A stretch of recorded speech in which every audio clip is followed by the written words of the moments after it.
सुगंध खा के कहता हूँ उद्धव, ये सब ब्रजवासी हमारे प्राण हैं, मैं इनके बिना नहीं रह सकता हूँ। भगवान ने आज सबके साथ में ग्वाल बाल ब्रजमंडली गोपांगनाओं के साथ में भगवान ने उद्धव को वहीं दर्शन दिया है।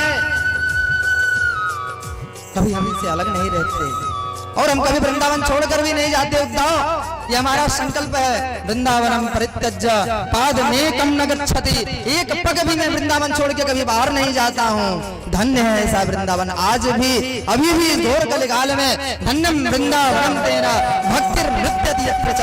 आज भी वहाँ जगह जगह कदम कदम पे भक्ति आज भी नृत्य करती है, ताता थैया करके आज भी भक्ति नृत्य करती है। धन्य है ऐसा वृंदावन। इधर समय निकला, कंस का वध करने के बाद में उनकी दो पत्नी अस्थि प्राप्ति जो जरासंध की पुत्री हैं, बहुत दुख हुआ। विधवा पुत्री जाकर के अपने पिता के घर में सारा समाचार सुनाया कि हमारे पति को मार दिया गया।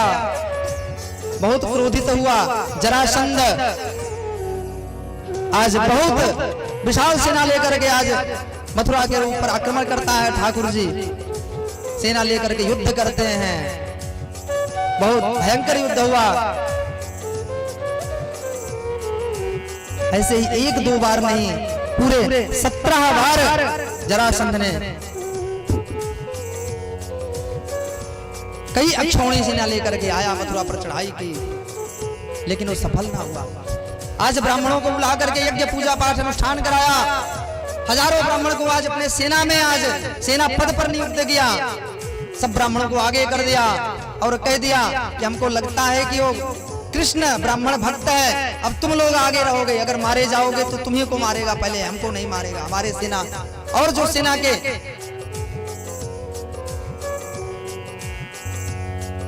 और जो हमारे सेना के लोग हैं नहीं मारे जाएंगे। बहुत पूजा पाठ अनुष्ठान कराया। आज ब्राह्मणों को आगे करके युद्ध लेकर के जैसे ही मथुरा पर चढ़ाई किया और दैत्यों को ले आया। कालेवन दैत्य भी जरासंध की सेना के साथ में युद्ध करने के लिए आया। चारों तरफ से मथुरापुरी को घेर लिया गया। जब भगवान को बात पता चली,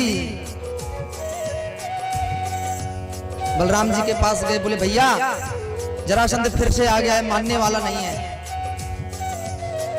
बलराम जी ने कहा तो देर किस बात की, चलो। अपने मूसल को उठाया, बलराम जी युद्ध करने के लिए तैयार हो गए। बोले भैया अब की बार युद्ध नहीं करना है। बोले क्यों? भगवान ने कहा कभी कभी भागना भी पड़ता है भक्तों की रक्षा के लिए।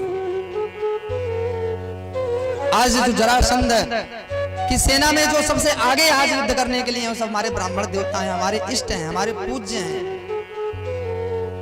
विप्रधेनु सुर संतहित, सबसे पहले वहां पर विप्र का नाम आया है, सबसे पहले ब्राह्मणों की रक्षा के लिए। क्योंकि ब्राह्मण रहेंगे तो वेद रहेगा, वेद रहेंगे तो सारे कर्मकांड यज्ञ आदि होंगे। जब सारे कर्मकांड यज्ञ आदि होंगे, पूजा पाठ होंगे, तभी देवताओं का आह्वान हुआ, देवताओं का आह्वान हो सकेगा, देवताओं का पूजन हो सकेगा। नहीं तो अगर ब्राह्मण नहीं रहेंगे तो वेद कौन पढ़ेगा, कर्मकांड कौन कराएगा, पूजा पाठ कौन कराएगा, देवता पूजा कौन करेगा? सारे देव बिना पूजा के रह जाएंगे, अकाल दुर्भिक्ष पड़ेगा, किसी को सुख शांति नहीं मिलेगी। इससे सबसे पहले मूल ब्राह्मण, ब्राह्मण की रक्षा के लिए विप्रधेनु सुर संतहित।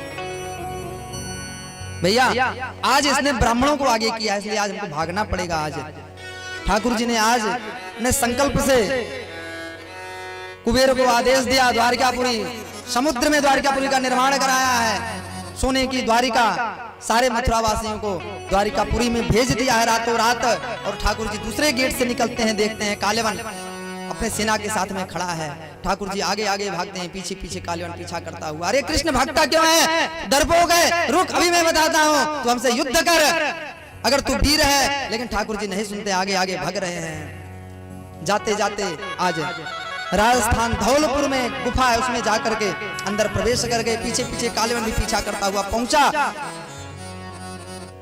वहां पर मुचकुंद महाराज शयन कर रहे थे, उनके ऊपर अपनी पीतांबरी ऊपर से डाल दी, वहीं छुप गए। और जा करके मुचकुंद ने देखा, अरे डरपोक तू आकर के यहाँ सो गया, तो उसको क्या लगता है मैं तुझे नहीं मारूंगा।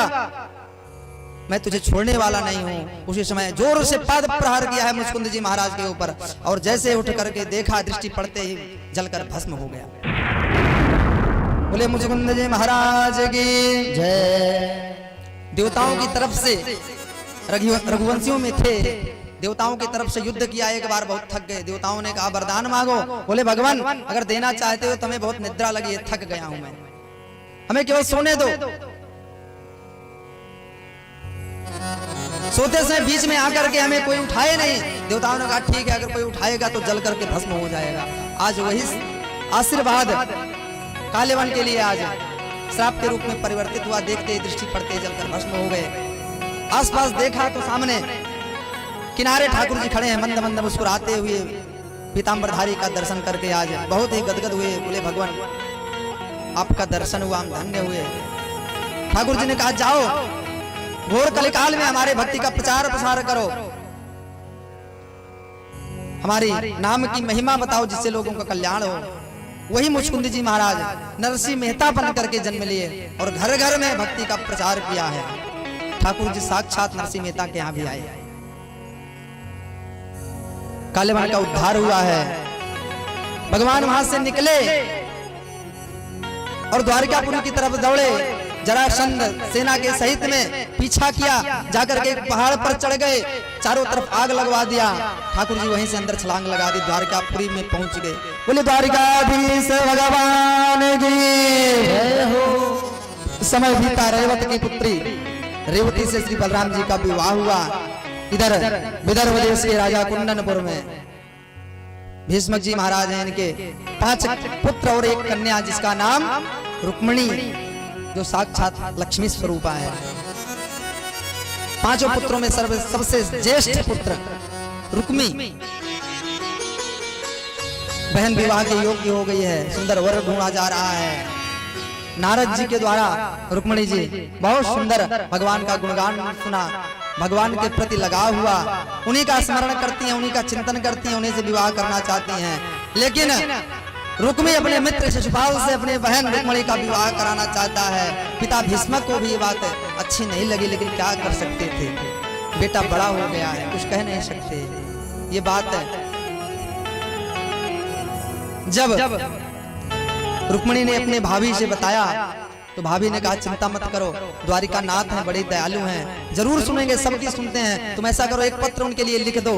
समय निश्चित हुआ, शिशुपाल के साथ में विवाह का समय आया और इधर बहुत ही कुछ कम समय बचे थे। आज एक ब्राह्मण देवता के हाथ में पत्र देकर रुक्मिणी जी आज कहती हैं जाओ ब्राह्मण देवता द्वारिकाधीश के हाथ में पत्र दे देना।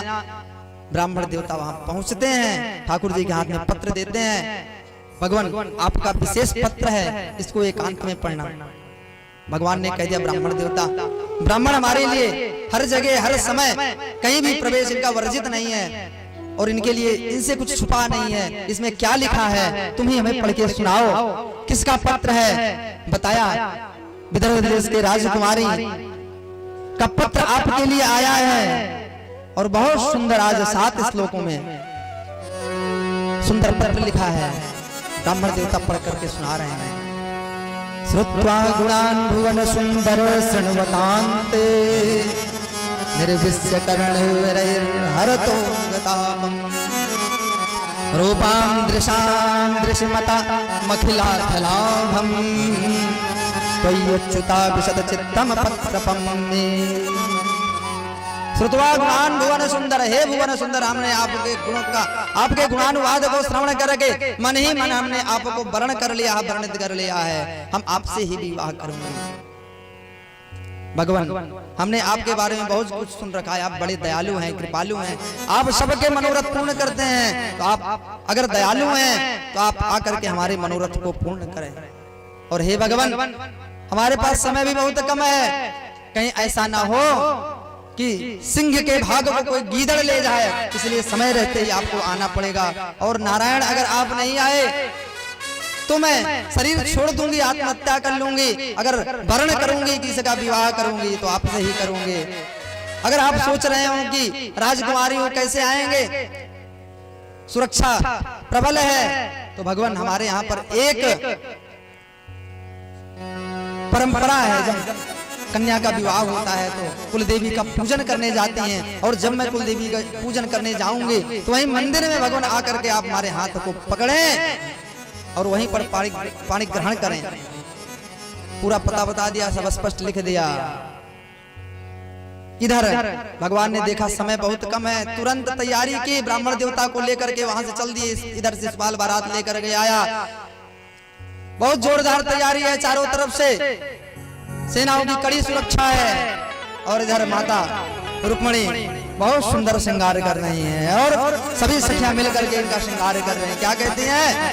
आओ मेरी सखियां मुझे मेहंदी लगा दो, मेरी सखियां मुझे मेहंदी लगा दो, मेहंदी लगा दो मुझे ऐसी सजा दो, मेहंदी लगा दो मुझे ऐसी सजा